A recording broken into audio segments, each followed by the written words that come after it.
इस वीडियो में हम लोग परिपक्वन परागकोश का स्फुटन या परिपक्व परागकोश के स्फुटन के बारे में पढ़ने वाले। जब एक परागकोश परिपक्व हो जाता है या किस तरीके से उसका स्फुटन होता है उसके बारे में हम लोग इस वीडियो के माध्यम से जानेंगे। तो चलिए देखते हैं। इसमें देखिए दिया गया है कि परागकोश के परिपक्वन होने पर मध्य स्तर व टाइपटम स्तर नष्ट हो जाते हैं। यदि परागकोश परिपक्व हो जाता है तो उसका जो मध्य स्तर होता है और टाइपटम स्तर होता है वो क्या होता है, नष्ट हो जाता है। इस प्रकार परागकोश भित्ति में केवल बाह्य त्वचा व अंतस्थ त्वचा जो है रह जाती है। बाह्य त्वचा को हम एपिडर्मिस तथा अंतस्थ त्वचा को हम एंडोथीसियम के नाम से भी जानते हैं। तो चलिए हम लोग चित्र के माध्यम से देखते हैं कि ये आपका हो गया स्फुटित परागकोश की अनुप्रस्थ काट।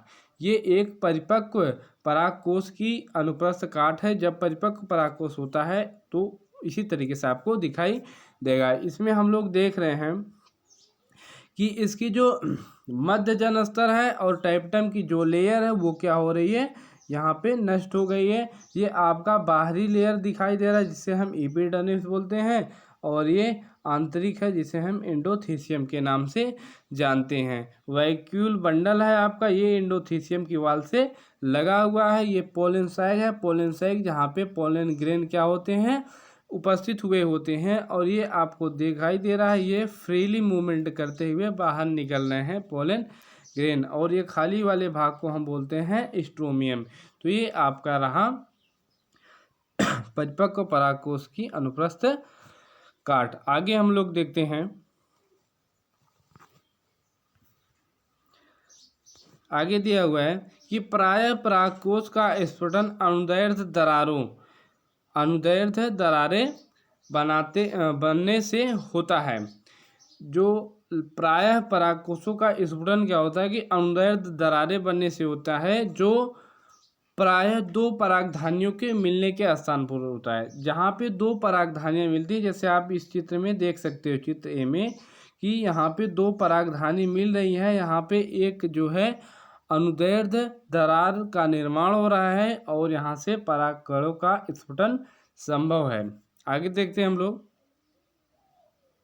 कभी कभी अग्र दरारों अथवा छिद्रों से भी परागकोशों का स्फुटन हो सकता है। अग्र दरारों की बात करें तो यहाँ पे आप पोर्स की बात कर रहे हैं। ये कभी कभी क्या होता है कि अग्र दरारों और छिद्रों से भी परागकोश का स्फुटन हो सकता है।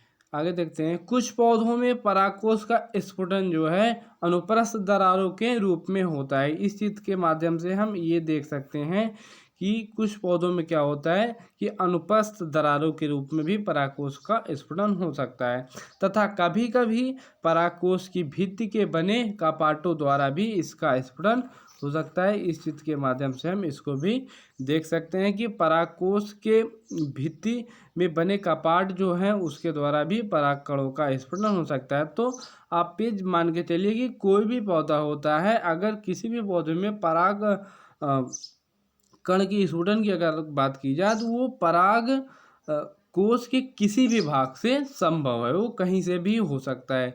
चाहे वो परागकोश कोश की भित्ति की बात करें या उसके अग्र दरारों की बात करें या उसमें जो है हम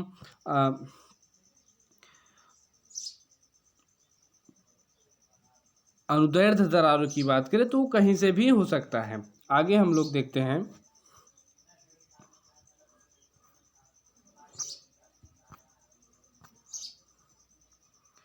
स्फुटन प्रक्रिया में परागकोश में परिपक्वन होने पर अंतःस्तर, जिसे हम एंडोथीसियम बोलते हैं, जल का ह्रास हो जाता है।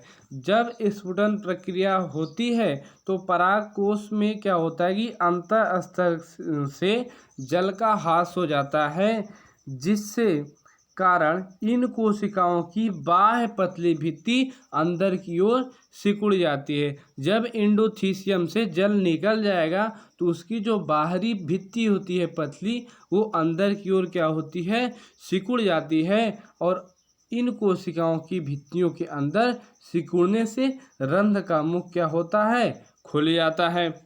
दाब पड़ने पर क्या होता है, खुल जाता है, जिससे ये एक दूसरे से पृथक हो जाते हैं।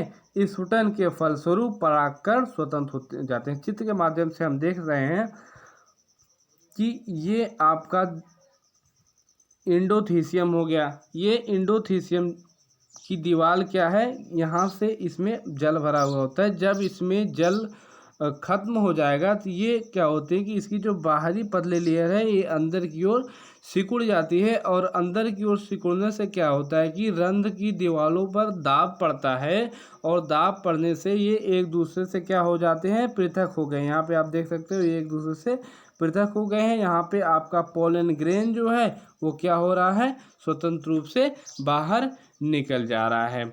आगे हम लोग देखते हैं,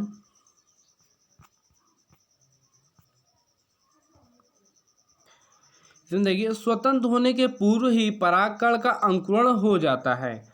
परागकण जो है स्वतंत्र होने से पूर्व ही इसका अंकुरण हो जाता है। इस क्रिया में सर्वप्रथम परागकण का केंद्रक परागकण भित्ति की ओर जाकर समसूत्री विभाजन द्वारा दो केंद्रकों में विभाजित हो जाती है। क्या होता है कि परागकण का जो केंद्रक होता है वो परागकोश की भित्ति की ओर जाता है और उसमें समसूत्री विभाजन होता है, और वह केंद्रक दो केंद्रकों का निर्माण कर लेता है।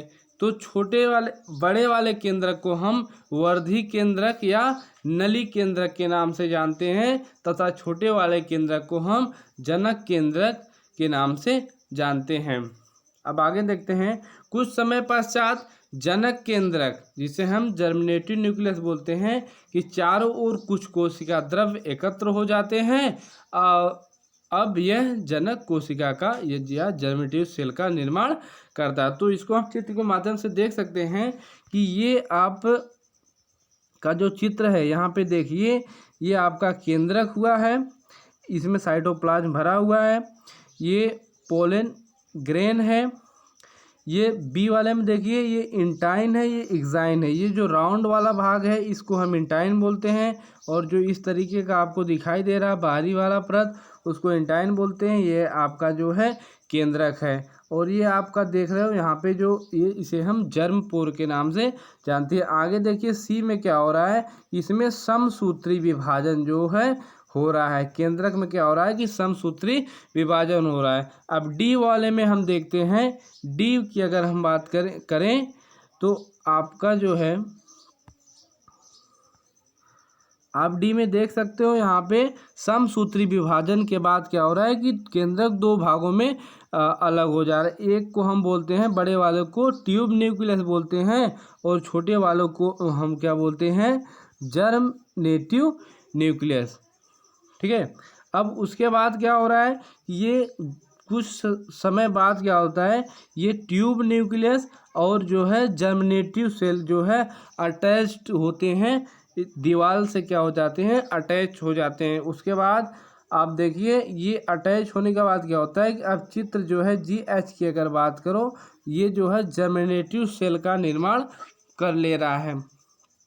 इसको हम क्या बोल रहे हैं, जर्मिनेटिव सेल बोल रहे हैं। ये नीचे वाला भाग देखिए, ये दोनों जर्मिनेटिव सेल बना रहे हैं, और ये ऊपर वाला भाग क्या हो रहा है, ट्यूब न्यूक्लियस का निर्माण कर रहा है। अब हम आगे देखते हैं,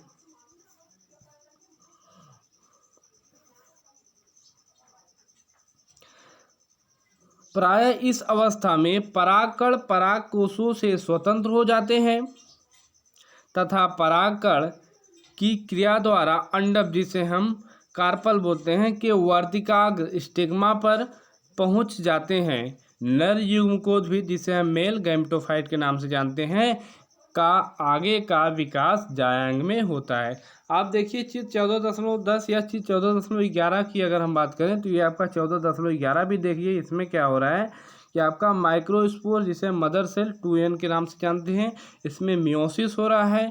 मियोसिस होने के बाद क्या हो रहा है, ये 4 हैप्लॉइड माइक्रोस्पोर 4 सेल का निर्माण कर रहा है। अब ये चारों सेल क्या हो रहे हैं, अलग अलग हो रहे हैं, और अलग अलग होने के बाद इसमें क्या हो रहा है, माइटोसिस की प्रक्रिया हो रही है, और माइटोसिस की प्रक्रिया होने पर इनमें क्या हो रहा है कि एक केंद्रक का निर्माण हो रहा है। आप देख सकते हो इसमें वॉल ऑफ पोलन ग्रेन, ये बाहरी वाला भाग क्या है, पोलन ग्रेन की दीवार है, और ये वाला केंद्रक जर्मिनेटिव न्यूक्लियस का निर्माण कर रहा है, और ये केंद्रक क्या बना रहा है, ट्यूबुलर न्यूक्लियस का निर्माण कर रहा है। आगे देखते हैं हम इसमें आगे की अगर बात करें तो ये देखिए आप, इसमें क्या है, जर्मिनेटिव सेल बन गया। जर्मिनेटिव न्यूक्लियस क्या कर लिया, जर्मिनेटिव सेल का निर्माण कर लिया। और ये बाहरी वाला भाग एग्जाइन है, ये अंतर वाला भाग क्या है, इंटाइन है। और ये जर्म पोर बन गया आपका। उसके बाद ट्यूब न्यूक्लियस हो गया। तो जर्मिनेटिव न्यूक्लियस क्या हो रहा है कि जर्मिनेटिव सेल का निर्माण कर रहा है। अब आगे की प्रक्रिया जो है वो आपके जायांग में संपन्न होती है। जायांग आपका एक स्त्रीकेसर अंग होता है। तो चलिए जायांग के बारे में भी हम लोग देख लेते हैं। जायांग यहाँ पे देखिए, जिसे हम क्या बोलते हैं, गाइनोसियम भी बोलते हैं। यह पुष्प का मादा जननांग है। जायांग क्या है, पुष्प का एक मादा जनन अंग है जो एक या एक से अधिक अंडकों, जिसे हम कार्पल्स बोलते हैं, का बना होता है। प्रत्येक अंडक या कार्पल्स में एक निचला फूला हुआ भाग अंडाशय या ओवरी, इसके ऊपर एक पतली नली के समान रचना जिसे हम वर्तिकाग्र स्टाइल कहते हैं, तथा इसके ऊपर एक घुंडी के समान रचना जिसे हम वर्तिकाग्र स्टिग्मा कहते हैं होता है। अब देखिए क्या है कि जायांग, जिसे हम गाइनोसियम बोलते हैं, यह मादा जनन अंग होता है एक जो एक या एक से अधिक अंडकों, अंडक को क्या बोलते हैं, कार्पल्स बोला जाता है, का बना होता है। मादा जनन अंग जायांग क्या होता है कि एक या एक से अधिक अंडक से बना हुआ होता है। प्रत्येक अंडक में क्या होता है कि एक निचला फूला हुआ भाग आपको दिखाई देगा, और उस निचले फूले हुए भाग को हम अंडाशय या ओवरी बोलते हैं। और इस ओवरी या अंडाशय के ऊपर एक पतली नली के समान संरचना दिखाई देती है। उस संरचना को हम क्या बोलेंगे, वर्तिका या स्टाइल के नाम से जानते हैं। तथा इसके ऊपर एक घुंडी के समान रचना दिखाई देगी जिसे हम स्टिग्मा बोलते हैं या वर्तिकाग्र के नाम से जानते हैं। अंडाशय के अंदर बहुत सी छोटी सी गोलाकार रचनाएं या बीजांड की बात करें तो पाए जाते हैं। आप इसकी संरचना अगर देखना चाहते हो तो मैं बना दे रहा हूँ। यहाँ पे देखिए,